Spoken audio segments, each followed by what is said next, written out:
ডাঙৰ খবৰ লৈ অহাৰ চেষ্টা কৰিছো। CRPF আৰু নিৰাপত্তাৰক্ষীৰ অপাৰেশ্যনত 22 জনকৈ নক্সালবাদীক এই মুহূৰ্তত গুলিয়াই হত্যা কৰা হৈছে CRPFৰ তৰফৰ পৰা।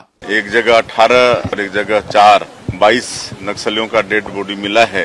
এটা ডাঙৰ খবৰ লৈ অহাৰ চেষ্টা কৰিছো। এই মুহূৰ্তত নক্সালবাদীৰ বিৰুদ্ধে বৃহৎ অপাৰেশ্যন চলিছে ছত্তীশগড়ৰ ঘন অৰণ্যত। ছত্তীশগড়ৰ বিজাপুৰ আৰু দণ্ডেৱাৰা সীমাত একশ্যন আৰম্ভ কৰিছে আৰু ধাৰাবাহিকভাৱে আজি কালি নিশাৰে পৰা ধাৰাবাহিকভাৱে যি অভিযান অব্যাহত ৰাখিছে তাত এই মুহূৰ্তলৈকে 22 জনকৈ নক্সালবাদী নিহত হোৱাৰ তথ্য প্ৰকাশ কৰিছে ছত্তীশগড় আৰক্ষীয়ে। 22টাকৈ মৃতদেহ উদ্ধাৰ কৰিছে নিৰাপত্তাৰক্ষী আৰু আৰক্ষীৰ যি মিলিত হৈ তেওঁলোকে অপাৰেশ্যন চলাইছিলে।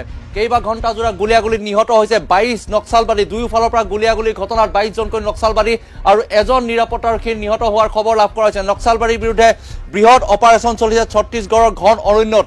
বিজাপুৰ আৰু দণ্ডেৱাৰা এই ঠাইখিনিত এই দুইটা এলেকাত ঘন অৰণ্যৰে পৰিপূৰ্ণ হৈ আছে, য'ত নক্সালবাদৰ যিসমূহ ঘাটি কেইবাটাও কেম্প আছিলে তাত অপাৰেশ্যন চলাইছিলে নিৰাপত্তাৰক্ষী অৰ্থাৎ CRPFৰ কোব্ৰা বেটেলিয়ন কামাণ্ডো আৰু দ্বিতীয়তে আৰক্ষীৰ তৰফৰ পৰা অপাৰেশ্যন চলোৱা নিশাৰে পৰাই ধাৰাবাহিক অপাৰেশ্যন চলোৱাত 22 জনকৈ নক্সালবাদী নিহত হোৱাৰ খবৰ লাভ কৰা হৈছে। লগে লগে এই মুহূৰ্তলৈকেও কিন্তু এই পৰ্যন্ত ধাৰাবাহিক অভিযান অব্যাহত আছে। আজি বিগত এটা সপ্তাহ ধৰি কেইবা ঘণ্টা জোৰা যি প্ৰতিদিনে ধাৰাবাহিকভাৱে অভিযান চলাই আছে, ইয়াৰ ক্ষেত্ৰত এই সময়ছোৱালৈকে কিন্তু CRPFৰ কেইবাগৰাকীও জোৱান নিহত হোৱাৰ খবৰো লাভ কৰা হৈছে। কিন্তু একেলগে 22টাকৈ নক্সালবাদী CRPF আৰু কোব্ৰা কামাণ্ডোৰ গুলীত নিহত হোৱাৰ খবৰ লাভ কৰা হৈছে। এই মুহূৰ্তত 22টাকৈ মৃতদেহ উদ্ধাৰ কৰিছে ছত্তীশগড় আৰক্ষীয়ে।